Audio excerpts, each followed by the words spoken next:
Math kids, this is a quick video to teach you how to use this website and to find out how they collected their data and did other things. So we're on Gallup.com, and specifically we're on the link that's um, in your assignment. And so you can just look through this, you can read through it. There's a screenshot of this embedded in the assignment. You can read more about this, see this chart, whatever you want to do if you want more information on that data. However, the reason why I'm making this video is because I want to show you this part. So if you come down here to survey methods, and this walks us through how they collected their data so we can decide if we think that it's random, pseudo-random, what the sample is, who's the population, etc. Things like that.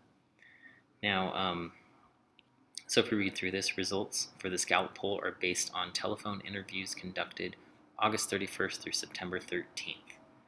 So they called people up. Now, the first thing we want to talk about is what is the true population that this is testing? So if there's anybody excluded, so they're claiming it's for the United States, but who would be excluded from this survey? And so that's what you need to determine. So if they're using a phone, a demographic that is definitely out of it is anyone who doesn't have a phone. So that's the first thing we can say. It's people who live in the United States of America who don't have phones. Now, I want you to think harder about it, though. What other people would be excluded from a phone survey? Possibly people who don't have time. Possibly people who don't answer phone numbers they don't recognize. And think of like age groups and demographics. And I want you to come up with your best idea of the true population that this data represents. Okay. Now, who is the sample? The sample are the people that they talked to, specifically about 1,000 adults who were 18 or older, living in all 50 states and the District of Columbia. So it's these 1,000, that's our sample. Now,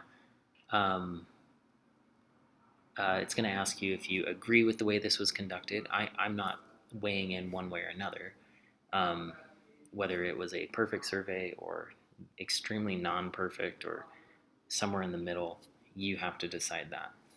Now, there's also questions about whether this is random or pseudo-random.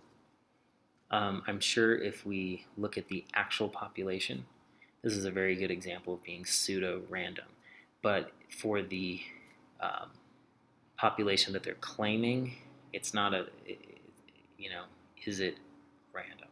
So you need to decide on that and think about the difference between being truly like mathematically random and then also pseudo-random, and the difference between those two things.